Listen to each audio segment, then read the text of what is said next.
Assalamualaikum warahmatullahi wabarakatuh. Nah, berhubung kami pada minggu yang lalu tidak dapat menghadiri pertemuan presentasi pada mode daring, akan kami gantikan presentasi kami tentang VCM pada video ini. Kami kelompok 6 ingin mempresentasikan hasil kerja kami yang berjudul tentang vector error correction model. Nah, pertama-tama materi itu akan dijelaskan oleh teman saya, Ama Yusrikun, dan teman saya di sebelah kiri, Maulina Fitri. Berikut adalah pengertian dari VCM. VCM adalah panjangan dari singkatan dari vector error correction model. Suatu model yang digunakan untuk melihat pengaruh jangka panjang dan jangka pendek dari masing-masing variabel terhadap variabel terikat. Adanya kointegrasi berarti ada hubungan atau keseimbangan jangka panjang antara variabel. Ketidakseimbangan atau disequilibrium. Inilah yang sering ditemui dalam perilaku ekonomi, yang artinya apa yang diinginkan pelaku ekonomi belum tentu sama dengan apa yang terjadi, sehingga diperlukan adanya penyesuaian model yang memaksudkan penyesuaian untuk melakukan koreksi bagi ketidakseimbangan, disebut sebagai model koreksi kesalahan. Model yang memaksudkan penyesuaian untuk melakukan koreksi bagi ketidakseimbangan disebut sebagai model koreksi kesalahan. Dan apabila koefisiensi kesalahan ketidakseimbangan ECT atau error correction term secara statistik signifikan, berarti model spesifikasi VCM yang digunakan valid. VCM merupakan metode turunan dari VAR. Asumsi yang perlu dipenuhi sama seperti VAR, kecuali masalah stasioneritas berbeda dengan VAR. VCM harus stasioner pada diferensiasi pertama dan semua variabel harus memiliki stasioner yang sama, yaitu terdiferensiasi pada turunan pertama. Selanjutnya, penggunaan model VAR dan VCM. Sebelum menentukan penggunaan, ada beberapa tahapan yang harus dilalui terlebih dahulu, yaitu yang pertama, uji stasioneritas data. Yang kedua, uji panjang LED optimal. Yang ketiga, uji stabilitas model VAR. Yang keempat, analisis kausalitas Granger. Yang kelima, uji kointegrasi. Yang keenam, model empiris VAR dan Venn. Yang ketujuh, analisis impulse response functions. Yang kedelapan, analisis variance decomposition.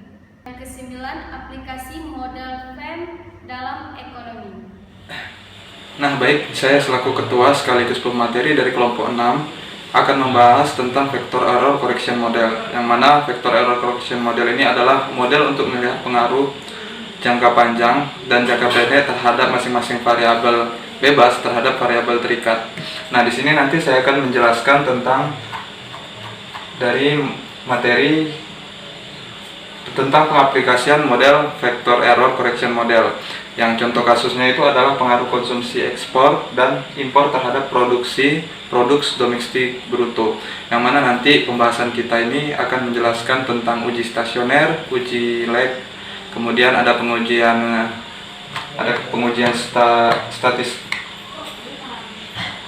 stabilitas VAR, dan kemudian ada pengujian uji kointegrasi dan selanjutnya kemudian. Nah, untuk mempersingkat waktu, mari saya jelaskan saja kepada inti permasalahan dari vector error correction model. Nah, pada tahapan pertama dari vector error correction model, yaitu adalah uji stasioner. Yang mana metode ini adalah metode pengujian yang digunakan untuk melakukan uji stasioner data adalah uji ADF dengan menggunakan taraf nyatanya 5%. Nah, di sini kita memiliki data yang telah dikirimkan Bu Ratna di grup. Di sini datanya. Nah, ini kita copy data ini. Kemudian kita buka Evius. Sini, oh ini sebelumnya saya udah gunakan tadi, saya tes tadi. Nah, di sini kita new juga boleh, new for file. Kemudian kita masukkan tahun dari data-data tersebut tadi. Yang pertama dari tahun 1967, kemudian ke tahun 2012.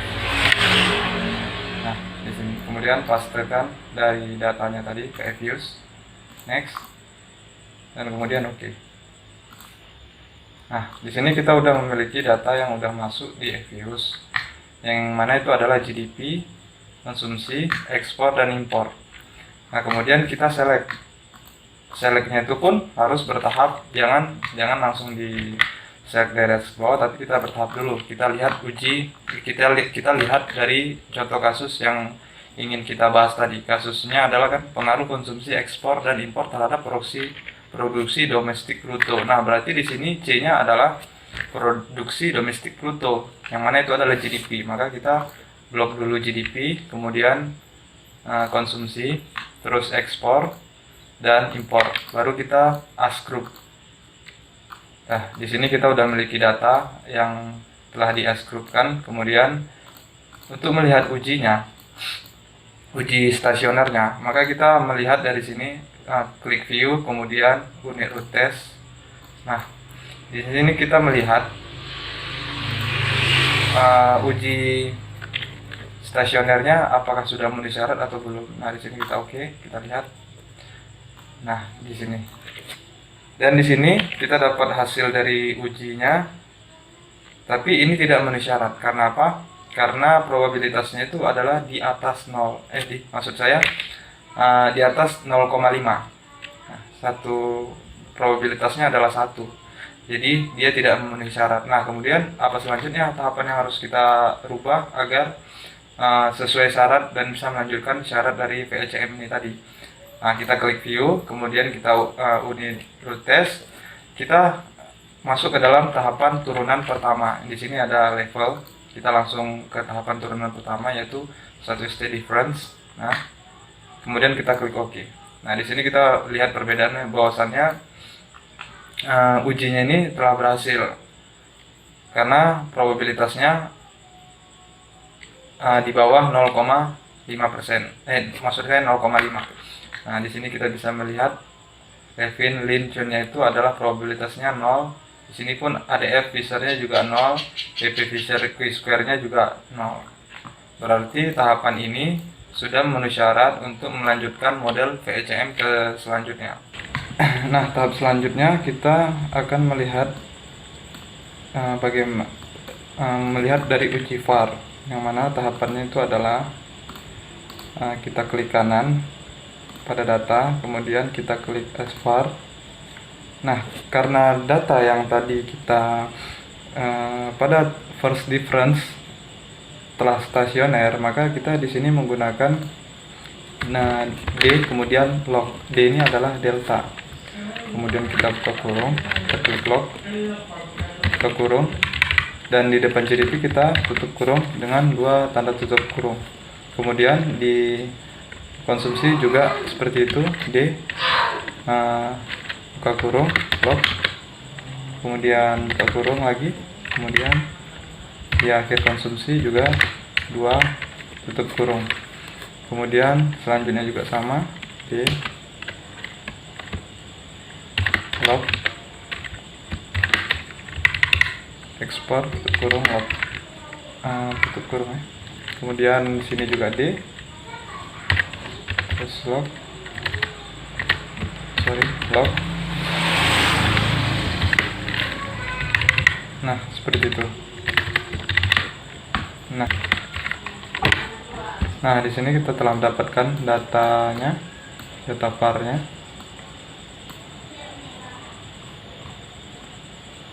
Nah, di sini kita sudah menemukan mendapatkan hasil dari model VAR-nya. Kemudian tahapan selanjutnya adalah kita ingin melihat panjang leg-nya. Nah, bagaimana caranya? Yang pertama adalah kita klik view, kita gunakan leg structure, kemudian view, leg structure, kita pilih length kriteria. Nah, kemudian kita gantikan angkanya ke 2 saja. 2, nanti kita lihat hasilnya seperti apa, kemudian kita oke kan. Dan kita lihat di sini bintang yang paling banyak itu di mana? Kita lihat di AIC-nya terletak di leg 1. Dan bintangnya hampir semuanya di leg 1 ini. Berarti sekarang panjang leg optimum adalah 1. Maka kita revisi var tadi dengan cara estimate, kita klik di sini, kita ganti dengan 1. Nah, kemudian oke.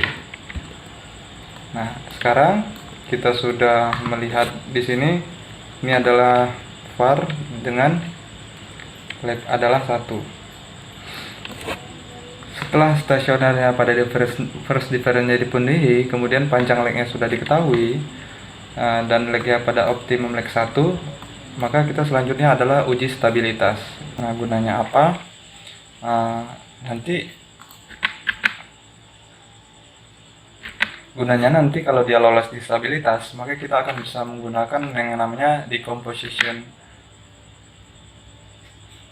varian decomposition, maupun menggunakan IRF-nya untuk prediksi, menggunakan IRF-nya. Nah, gimana caranya? Klik view, kita menggunakan leg structure, dan kemudian ini R root table.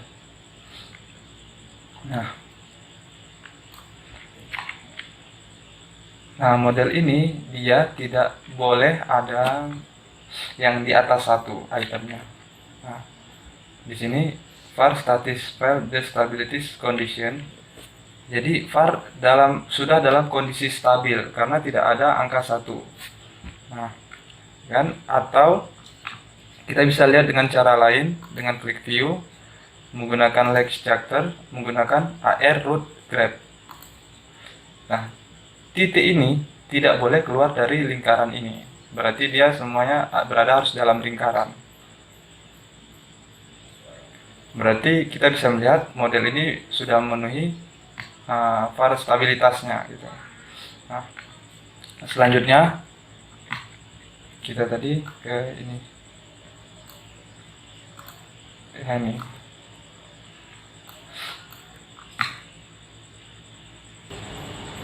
Nah, selanjutnya kita uji keintegrasi. Nah, inilah yang membedakan antara model var dengan VECM.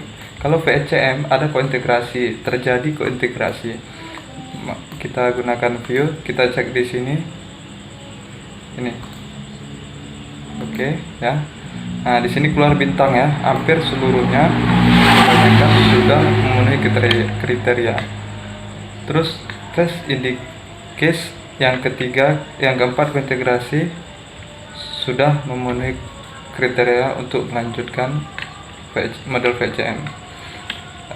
Selanjutnya, karena lolos pada leg 1, maka kita akan uji hubungan kausalitas. Kita akan cari di sini dengan cara kita klik open as group. Oke, di sini sekarang kita lihat view, kita gunakan Wenger causality, ganti leg include dengan 1, kemudian oke. Nah, di sini kita bisa melihat ya. Kita bisa melihat di sini.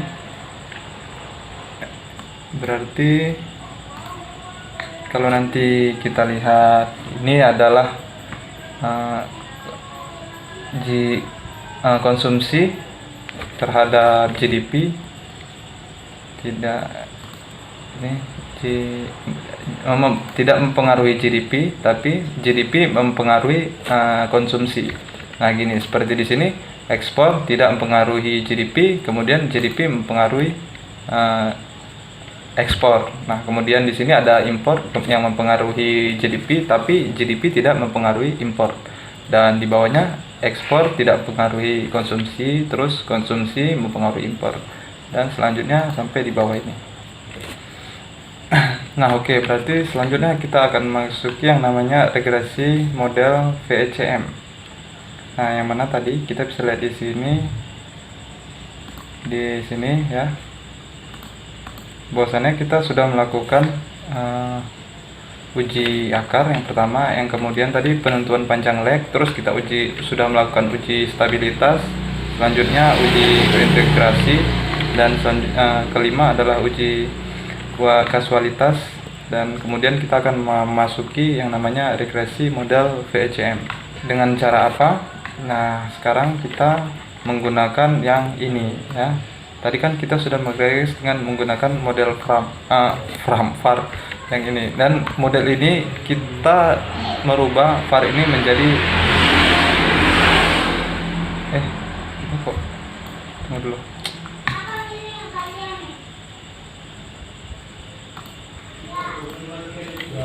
GDP ekspor impor tahu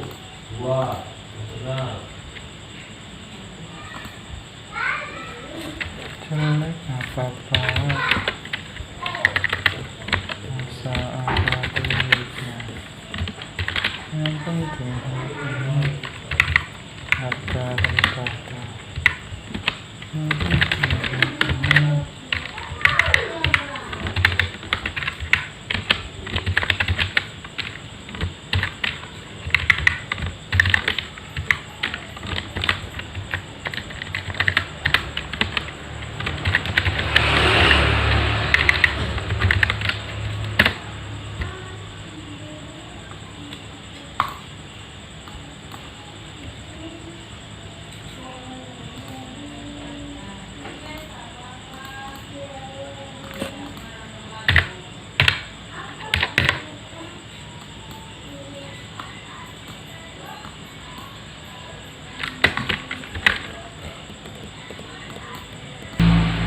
Kita sekarang menggunakan yang tadi, kita sudah meregres menggunakan mode VAR yang ini.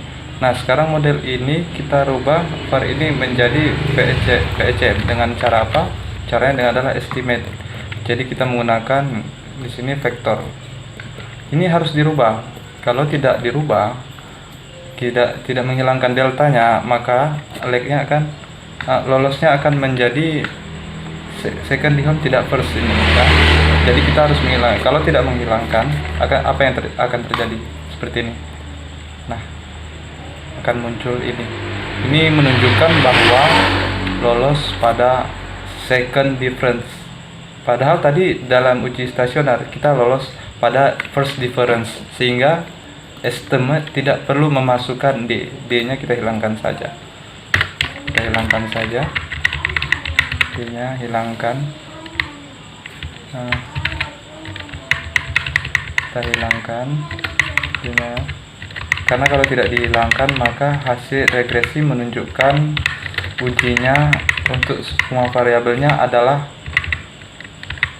akan merujuk pada second difference. Jadi kita hilangkan semua. Oke, di sini pokoknya yang semuanya yang ada D-nya kita hapus, dan backnya kita klik sini, kemudian nah sekarang kita bisa melihat di sini. Yang pertama kita harus lihat co-integration equation yang ini, dia harus lolos signifikan, bahwa dari model ini hanya impor saja yang signifikan. Nah ini ya, nah ini signifikan. Kemudian yang kedua, yang di dalam sini itu menunjukkan dalam kotak di sini menunjukkan hubungan jangka pendek ya. Nah, yang di sini adalah hubungan jangka panjang. Nah, ini menunjukkan ada terjadi kointegrasi. Ini tidak terjadi. Nah, dan kemudian kita lihat di sini dari sekian banyak persamaan ini, maka persamaan yang ini GDP R2-nya paling tinggi. Nah, dan untuk melihat mana yang signifikan dan tidak, kita bisa melihat ini ya. Ini signifikan, ini tidak. Di alfa 10%. Nah, artinya dalam jangka panjang ini GDP ini dipengaruhi oleh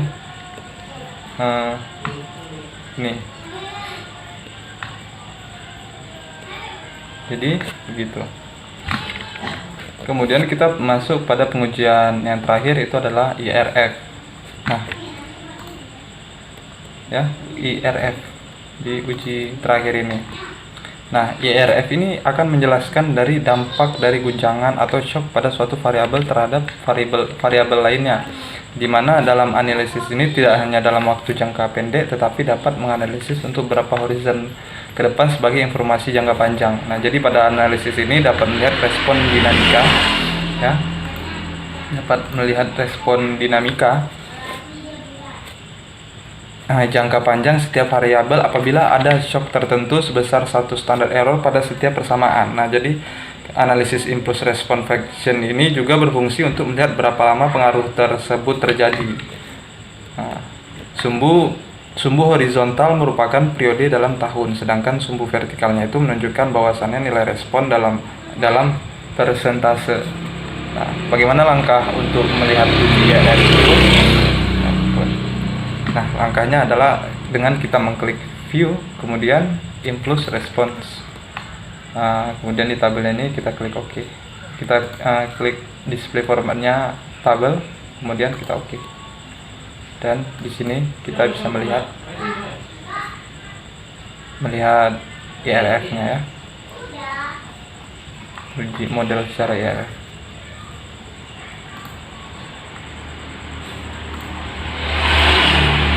Kita juga bisa melihat grafiknya seperti ini, dan kita bisa melihat varian decomposition-nya. Oke. Dan ini. Nah, saya rasa cukup ya penjelasan tentang vector error correction model ini. Mungkin banyak sedikit hal yang mungkin saya keliru dalam penjelasannya, ataupun mungkin penjelasannya agak sedikit rumit. Saya mohon maaf. Kami dari kelompok 6 sebelumnya meminta maaf karena materi kami sedikit telat dan terlambat pada pertemuan akhir ini. Dan pertemuan ini saya akhiri. Wabillahi taufik walhidayah. Assalamualaikum warahmatullahi wabarakatuh.